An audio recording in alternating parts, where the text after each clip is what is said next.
Bom, e aqui no estúdio nós voltamos a falar com a consultora jurídica da TV Justiça, Gisele Reis, que vai falar sobre a pauta de logo mais no STF de hoje à tarde. Gisele, qual a característica principal da pauta de hoje? A principal característica é que ela é temática. Nós temos uma pauta que só tem matéria penal. Ao todo são 8 processos, né?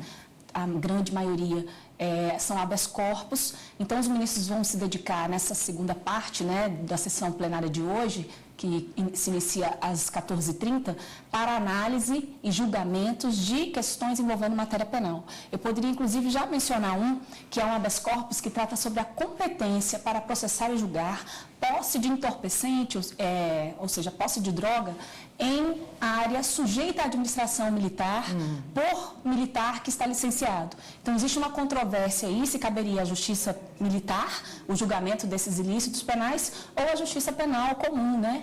E aí, os ministros devem exatamente se debruçar sobre essa temática também.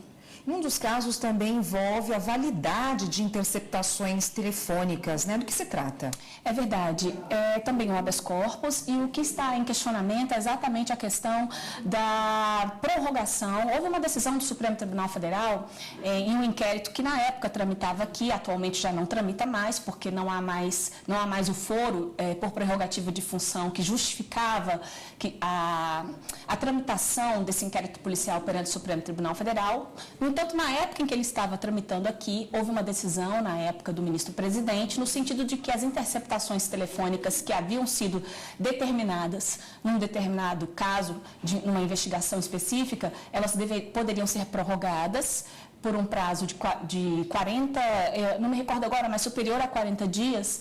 E aí o que se questiona exatamente aqui no Supremo Tribunal Federal é essa decisão que foi feita pelo ministro-presidente. O que se argumenta é de que essa decisão ela está contrária à lei das interceptações telefônicas, que é a lei 9.296, de 96, e a lei ela estabelece que a interceptação telefônica ela só pode ser feita por meio de decisão judicial. Essa decisão judicial tem que ser fundamentada, ela pode ser determinada por 15 dias, prorrogável por igual período. Então, a defesa aqui dos acusados, né, em relação a esse caso, que já se transformou inclusive em ação penal na instância de origem atualmente, questionam aqui na Suprema Corte exatamente a validade dessa decisão, por entender que não houve a fundamentação adequada. Também entenderam que a prorrogação por mais de 40 dias dessa interceptação telefônica acabaria afrontando o que a lei estabelece. Então, esse é um dos casos que também está na pauta do Supremo Tribunal Federal. Já houve decisão, né, o Judiciário, em algumas oportunidades, ele tem entendido a possibilidade de prorrogação quando a peculiaridade do caso autoriza. Então, naqueles casos muito graves, em que não é possível, né, chegar às conclusões das investigações da forma como são necessárias no prazo previsto na lei, tem entendido que essa prorrogação por prazo superior ao previsto na lei, ela é razoável em razão das peculiaridades que o caso apresenta. A Suprema Corte hoje vai se debruçar sobre esse tema e dizer qual é o posicionamento dela no que diz respeito a essa prorrogação, a validade, a legitimidade, a constitucionalidade dessa prorrogação por prazo superior ao que está previsto na Lei de Interceptações Telefônicas. E, Gisele, o que mais está previsto hoje na pauta? Bom, na pauta nós temos ainda um caso que trata de desarquivamento de inquérito policial. Inclusive, esse caso já começou a ser analisado aqui no plenário da Suprema Corte, será, na verdade, retomada a análise, e esse caso ele trata exatamente da possibilidade, no caso em especial, houve em um inquérito policial que havia sido instaurado, houve uma decisão de arquivamento do inquérito policial, porque reconheceu-se que naquele caso que envolvia homicídio e outros crimes, houve legítima defesa, que é uma causa excludente da ilicitude. E aí, em razão dessa decisão, esse inquérito foi arquivado. Posteriormente, houve uma decisão do tribunal, de um outro tribunal, reformando, recebendo a denúncia com base em outros elementos probatórios. O que se questiona aqui é exatamente a validade da reabertura desse inquérito policial.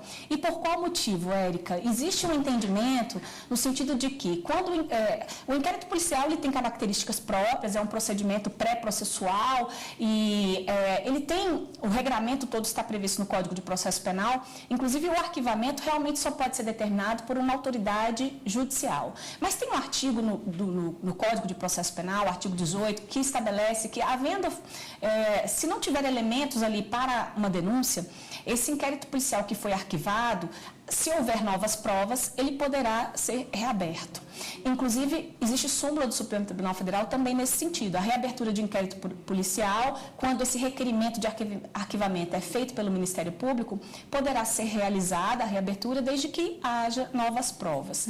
Então, a grande questão aqui é exatamente no que diz respeito à legitimidade de reabertura de inquérito, quando ele é arquivado com base em causa excludente da ilicitude, como é no caso da legítima defesa. Existe uma corrente que estabelece que esse tipo de arquivamento, baseado em excludente da ilicitude, ele gera o que se chama de coisa julgada material, porque para se chegar à conclusão desse arquivamento, é preciso é preciso que haja naquele procedimento investigatório provas efetivas de que aquela legítima defesa aconteceu.